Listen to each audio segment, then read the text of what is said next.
अंधेरी रात थी। हवा में ठंडक थी और सड़क के किनारे लगे पेड़ जैसे किसी बड़े तूफान का इंतजार कर रहे थे।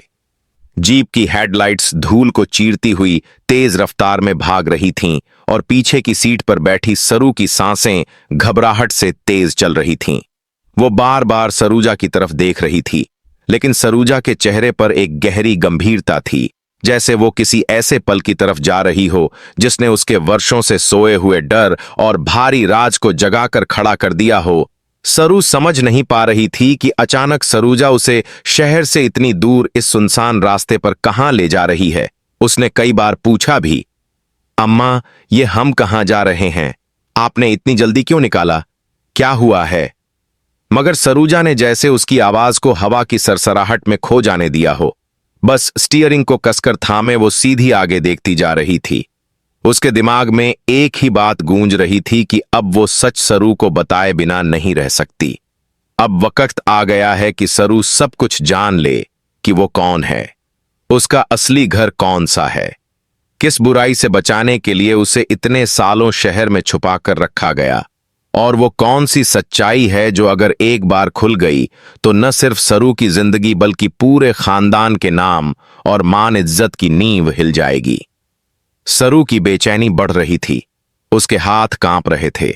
शहर की रंगीन और शोर से भरी दुनिया छोड़कर अचानक इस अजीब सी वीरानी में आ जाना उसकी उम्मीद से बाहर था।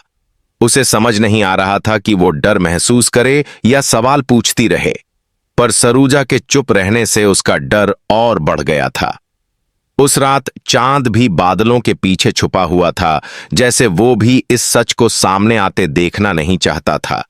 हवा में मिट्टी की कच्ची महक के साथ एक अनकहा खौफ भी घुला था। अचानक जीप एक पुरानी जर्जर हवेली के सामने जाकर रुकी। हवेली की दीवारों से झड़ती चूने की परतें, टूटी खिड़कियां और हवा से टकराते पत्तों की आवाज जैसे दहशत की कहानी सुना रही हों। सरू के दिल ने जैसे एक पल के लिए धड़कना ही बंद कर दिया। सरूजा धीरे धीरे जीप से उतरी। उसकी आंखों में न डर था न जल्दबाजी, बस एक फैसला था। उसने पीछे मुड़कर सरू को देखा और कहा, आ जाओ, यह वही जगह है जहां से तुम्हारी कहानी शुरू हुई थी। सरू डरते हुए जीप से उतरी और उसके कदम कांपते हुए उस हवेली के दरवाजे तक गए। हवेली के अंदर अजीब सी सीलन और सन्नाटा था, जैसे हर कोना किसी चीख को सदियों से दबाए बैठा हो। सरू की आंखों में सवाल ही सवाल थे। कौन सी कहानी? कैसा सच?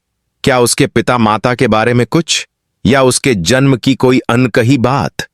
वो सरूजा के साथ उस पुराने बैठक घर में पहुंची जहां धूल जमी खामोशी बैठी थी। सरूजा ने एक पुरानी लालटेन जलाई और उसकी रोशनी में हवेली के धुंधले कोनों में छुपे अतीत के धब्बे चमकने लगे। सरू ने पहली बार सरूजा को इतना परेशान और टूटा हुआ देखा था। वो बहुत मजबूत और कठोर दिखने वाली महिला आज जैसे दुनिया के सबसे भारी बोझ से दबी हुई थी। सरूजा ने एक गहरी सांस ली और कहा, सरू, जो कुछ तुमने अब तक सच माना वो सब झूठ था। तुम्हारी असली मां मैं नहीं हूं। सरू के कान सुन्न पड़ गए, उसकी आंखें फटी रह गईं। क्या? ये आप क्या कह रही हैं अम्मा? आप क्यों ऐसा कह रही हैं? सरू की आवाज कांप रही थी। आंखों में इस तरह का डर था जैसे उसकी पूरी जमीन खिसक गई हो। सरूजा की आंखें भर आईं, लेकिन उसने खुद को संभाला और बोली, मैंने तुम्हें पाला। हां, यह सच है, मैंने तुम्हें अपनी जान से ज्यादा चाहा। यह भी सच है, लेकिन तुम मेरे खून से नहीं हो, यह भी सच है। सरू के होंठ सूख गए, उसकी धड़कनें तेज हो गईं। उसका मन चिल्ला रहा था कि यह सब झूठ है। सरूजा मजाक कर रही है, पर सरूजा की आंखें बता रही थीं कि यह मजाक नहीं है, यह उसकी जिंदगी का सबसे क्रूर सच है। सरूजा ने आगे कहा, तुम्हारी असली मां इस हवेली में रहती थी और वो बहुत बड़ी मुसीबत में थी। इस घर में जितनी भी हंसी खुशी थी, सब उसके पैदा होने के बाद बदकिस्मती और खून की हल्की गंध में बदल गई थी। लोग कहते थे कि वो अपशकुनी है, लेकिन मैं जानती थी कि वो शापित नहीं थी, बल्कि किसी और के लालच और झूठ का शिकार थी। सरू की आंखों में आंसू आ गए। वो चुपचाप रोने लगी। उसकी आवाज टूट कर निकली, और मैं कौन हूं? मेरा क्या कसूर था? सरोजा ने उसके सिर पर हाथ रखा। तुम्हारा कसूर बस इतना था कि तुम उस मां की बेटी थीं जो इस हवेली के मालिकों को अपने रास्ते की रुकावट लगती थी। इसलिए तुम्हें इस घर से, इस नाम से दूर कर दिया गया ताकि तुम बच सको और सच हमेशा के लिए दफन रहे। सरू की सांसें अटक गईं। वह खुद को संभालने की कोशिश कर रही थी, लेकिन उसका हर शब्द सीधा दिल में चुभ रहा था। वह यह सोच भी नहीं पा रही थी कि सरूजा, जिसे वो मां मानती थी, वो सिर्फ एक रखवाली करने वाली स्त्री थी जो उसे किसी खतरनाक सच्चाई से बचा रही थी। सरूजा हवेली की पुरानी दीवार की तरफ बढ़ी जहां टूटी हुई तस्वीरें टंगी थीं। उसने एक तस्वीर उठाई जिसमें एक खूबसूरत औरत गोद में बच्ची को लिए मुस्कुराती दिख रही थी। उसने तस्वीर सरू के हाथ में थमा दी। यह तुम्हारी मां है और वह बच्ची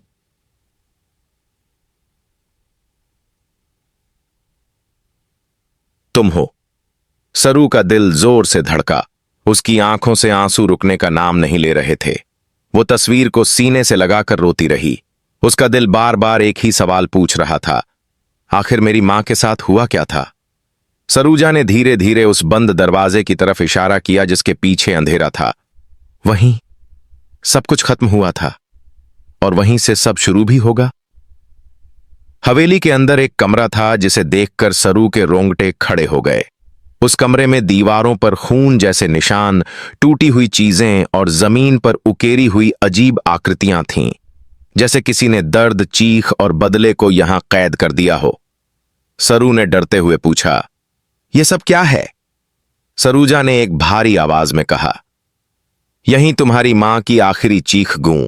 सरू जैसे ही बाहर आई, आसमान में बिजली चमकी और हवेली की दीवार पर सरू की मां की परछाई उभर आई, जैसे वो अपनी बेटी के लौटने पर खुश हो, या शायद उसे चेतावनी दे रही हो कि ये घर जितना उसका है उतना ही उसका गला घोंटने को तैयार भी है। और यहीं से सरू की नई जिंदगी की शुरुआत होने वाली थी, सच की, बदले की और अपने हक की लड़ाई की। अब सरू पीछे मुड़कर देखने वाली नहीं थी। अब वो खुद से जुड़ी हर परत उधेड़कर उस असली राज को सामने लाएगी जिसने उसकी मां की जान ली और उसके बचपन को अंधेरों में धकेल दिया। और सरूजा जानती थी कि यह सिर्फ शुरुआत है। असली तूफान तो अभी आना बाकी है। उस रात की खामोशी जैसे अब सरू की धड़कनों से बंध चुकी थी। हवेली के हर कोने में साया था और हर साये में जैसे कोई छुपा सच सरू को देख रहा था। उसके अंदर डर के साथ एक जुनून भी जाग गया था। अपनी मां से किया गया अन्याय उसे मिटाना था। अपने नाम पर कब्जा जमाए बैठे लोगों से अपनी पहचान वापस लेनी थी। लेकिन यह सब इतना आसान नहीं था। सरूजा उसे हवेली के सामने बने छोटे मंदिर तक लेकर गई, जहां एक पुरानी घंटा टूटी अवस्था में जमीन पर गिरा पड़ा था।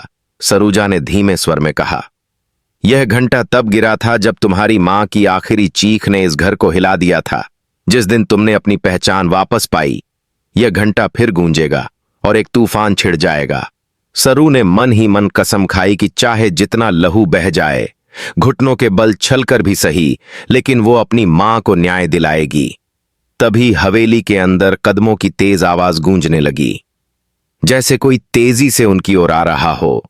सरूजा ने सरू का हाथ पकड़कर उसे एक तरफ दीवार के पीछे छुपा दिया और खुद सामने खड़ी हो गई, जैसे किसी बड़ी टक्कर के लिए तैयार हो।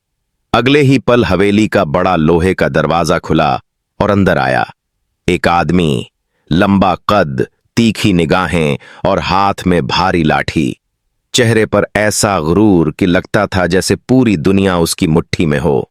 वो था ईश्वर सिंह, इस हवेली का वर्तमान मालिक और इस नाम का सबसे बड़ा लालची दुश्मन। ईश्वर सिंह की नजर चारों ओर घूमी और वो गुर्राया, मैं जानता हूं कोई आया है।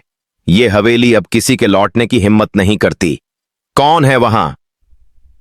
सरू का दिल डर से मानो छलक कर बाहर आ जाएगा, लेकिन सरूजा उसकी ढाल बनकर सामने खड़ी रही। ईश्वर सिंह की नजर जैसे ही सरूजा पर पड़ी, उसकी आवाज में व्यंग्य झलका, ओह, तो तुम वापस आ गई, जिसने मौत को धोखा देकर इस घर से एक बच्ची चुरा ली थी। सरूजा की आंखों में गुस्सा चमका, बच्ची नहीं, इस घर की असली बेटी। कमरे में खामोशी गाद हो गई। ईश्वर सिंह ठहाका मारकर हंसा। वो नाजायज चीज तू उसे बेटी कहती है? उसके शब्दों ने सरू के दिल को चीर दिया। उसकी मुट्ठियां कस गईं और आंखों से आंसू गुस्से की तरह बहने लगे। सरू को समझ आ गया, यह आदमी ही उसकी मां की मौत और उसकी पहचान मिटाने का जिम्मेदार है। ईश्वर सिंह पास आकर सरूजा के बिल्कुल सामने आ खड़ा हुआ। कहां है वो? कहां छिपा रखा है तूने उस बदकिस्मती को? सरूजा अब और शांत नहीं रह सकती थी। उसने ऊंची आवाज में कहा, वो बदकिस्मती नहीं, तेरी बर्बादी है। यह सुनते ही ईश्वर सिंह ने सरूजा को धक्का दे दिया। सरू अब और चुप नहीं रह सकी। वो बाहर निकलकर जोर से चिल्लाई, मैं यहां हूं। ईश्वर सिंह की आंखें फैल गईं। वह उसे पहचानते ही गुस्से से कांप उठा। तो तू लौट ही आई? तेरी औकात बस मरने की है। वो उसकी ओर बढ़ा, लेकिन सरू ने पीछे नहीं कदम हटाए। उसने आंखों में आग भरकर कहा, मेरी मां को मारकर, मेरे जन्म का सच मिटाकर तूने मुझे मरने नहीं दिया। तूने मुझे लड़ने के लिए जिंदा रखा। अब मैं तेरी बर्बादी की शुरुआत बनूंगी। सरू की आवाज में उसकी मां की चीखों की शक्ति थी। ईश्वर सिंह कुछ पल के लिए डर कर पीछे हटा। पहली बार किसी ने उससे इस हवेली में आंखें मिलाकर बात की थी। लेकिन कहानी इतनी सरल नहीं होने वाली थी। तभी हवेली के अंदर की सीढ़ियों पर दो और चेहरे दिखाई दिए।